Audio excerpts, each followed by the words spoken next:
Hello friends, मी आम्रपाली गजानन तुरुकमाने खिल्लारे घेऊन येत आहे माझ्या वाचनप्रेमी या युट्यूब चॅनलवरती गलती किसकी मधील पुढील कहाणी.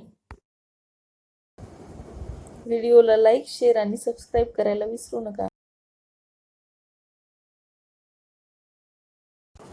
आज आपण पाहणार आहोत गलती किसकी पुस्तकातील 46वी कहाणी, छोटी बहन और अपने आश्रय की उम्मीद में आकुल अनीता. मेरा नाम अनीता है और उम्र लगभग 19 वर्ष है. मेरी एक छोटी 14 वर्षीय बहन कीर्ति है. हमारी माँ की मृत्यु हमारे बचपन में ही हो गई थी. 3 साल पहले दौरा पड़ने से मेरे पिताजी की भी मृत्यु हो गई. हम दोनों बहनें दुनिया में बाबा अब्राहम जैसे लोगों के हाथों में खेलने को विवश हो गई. कहने को तो यह 90 वर्षीय बाबा हम जैसे अनाथों के परदादा की उम्र का है, लेकिन सच्चाई यह है कि हमारी मुसीबतों का जड़ भी है. उसकी शरण में जो भी गया वह उसकी घूरती निगाह से बच नहीं पाया. मैं तो किसी तरह वहां से भागने में सफल हो गई, किंतु मेरी जैसी अनेक लड़कियां अभी भी वहां उसकी मेहरबानी की मोहताज है. मेरे पिता खाड़ी में काम करते थे. हम लोग दिल्ली में एक किराए के मकान में रहते थे. हम दोनों बहनें नियमित स्कूल जाती थी. मेरी माँ के बीमार पड़ने पर पिताजी उनकी देखभाल करने के लिए खाड़ी से दिल्ली आ गए. लंबी बीमारी के बाद हमारी माँ चल बसी. मुझे अच्छी तरह से याद है कि हमारा कोई भी रिश्तेदार हमसे मिलने नहीं आया. मेरे पिता ने फैसला किया कि अब वह विदेश नौकरी नहीं करने जाएंगे. उन्होंने दिल्ली में एक ही फैक्ट्री में नौकरी ढूंढ ली. हालांकि तनख्वाह तो ज़्यादा नहीं थी, फिर भी हमारी पढ़ाई लिखाई और घर खर्च किसी तरह से निकल आता था. उस समय मेरी उम्र 16 वर्ष थी. मेरे पिताजी एक शाम काम पर से लौटे तो बहुत थके हुए और चिंतित नजर आए. मेरे किसी प्रश्न का जवाब दिए बगैर वह चारपाई पर लेट गए. मेरी चीख पुकार सुनकर पड़ोसी भागे चले आए. उनकी मदद से मैं अपने पिता को पास के ही एक नर्सिंग होम में ले गई.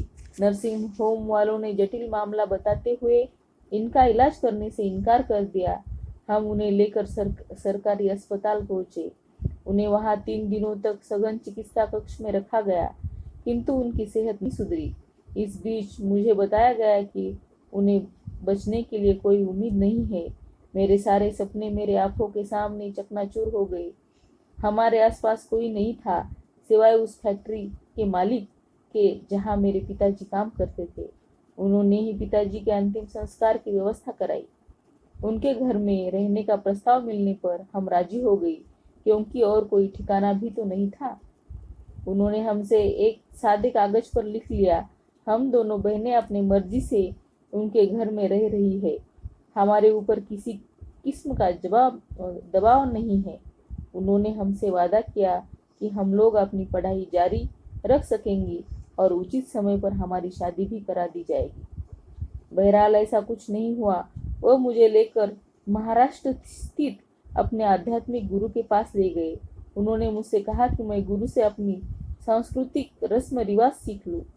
उन्होंने कहा, चूंकि मैं गमगीन माहौल से निकली हूँ, इसलिए मेरा वहां रहना अच्छा होगा. कीर्ति उनके साथ दिल्ली में ही रही. मैंने सोचा कि उसकी पढ़ाई तो जारी होगी, किंतु ऐसा नहीं हुआ. वह सारा दिन घर के कामकाज में लगी रहती थी. मैं आश्रम में अधिक समय नहीं रह पाई. जब मैंने उनके लिए मुश्किलें खड़ी करनी शुरू कर दी तो आश्रम वालों ने मेरे अभिभावकों को बुलाकर वापस ले जाने के लिए कहा. जब मैं लौटी तो हैरानी का ठिकाना न रहा. मुझे पता चला कि मुझे प्रशिक्षण इसलिए दिया जा रहा था ताकि वह अपने 45 वर्षीय भतीजे से मेरी शादी करा सके. मैंने इसका सख्त विरोध किया और मौका मिलते ही वहां से भाग खड़ी हुई. रात के 10 बज गए थे. मैं बहुत डरी हुई थी. अपने पिता के एक मित्र की याद आए तो हम दोनों उनके घर की ओर चल पड़ी. उन्होंने रात को हमें घर अपनी पनाह दी, मगर पत्नी के ऐतराज करने के कारण अगले दिन वह मुझे बाबा अब्राहम द्वारा संचालित अनाथालय में छोड़ आए. वहाँ लगभग 30 लड़कियां थी. मैं उनमें सबसे बड़ी थी. मुझे उनकी देखभाल करने के लिए हेड बना दिया गया. दरअसल इनमें सभी लड़कियां अनाथ नहीं थी. दानदाताओं से अधिक चंदा ऐंठने की फिराक में बाबा आसपास की झुग्गी झोपड़ियों के बच्चों को अपने आश्रम में बुला लेता था. मकसद यही था कि बच्चों की संख्या जितनी अधिक होगी, चंदा भी उतना अधिक मिलेगा। आश्रम में 18 लड़के भी थे, किंतु उनकी उम्र बहुत छोटी थी। कुछ ही दिनों में मुझे आश्रम की गतिविधियों की जानकारी हो गई। बाबा अपनी काम वासना को तृप्ति के लिए 6 वर्ष और उससे ऊपर वाली लड़कियों को निशाना बनाता था। चूंकि मैं बहुत मुंहफट लड़की थी, इसलिए उसकी चतुराई मेरे आगे नहीं चल सकी। हाल ही में एक लड़की की तलाश में एक दंपति आश्रम में आए। मेरी ही उम्र की उनकी लड़की एक हादसे में मृत्यु हो चुकी थी। धार्मिक मान्यताओं के आधार पर उन्हें विश्वास था कि अगर वे किसी लड़की की परवरिश करे तो उनकी दिवंगत बेटी की आत्मा को शांति मिलेगी। उनकी प्रार्थना पर मुझे उनके साथ जाने की इजाजत दी गई। मेरी दास्तान खत्म नहीं हुई। अब मैं एक दयालु स्त्री के छत्र छाया में हूँ।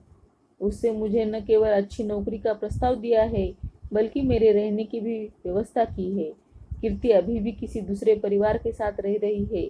फिलहाल तो हम अपने परिवारों के साथ किसी तरह दिन काट रहे हैं, किंतु यह सब कितने दिन चलेगा? इसमें गलती किसकी है?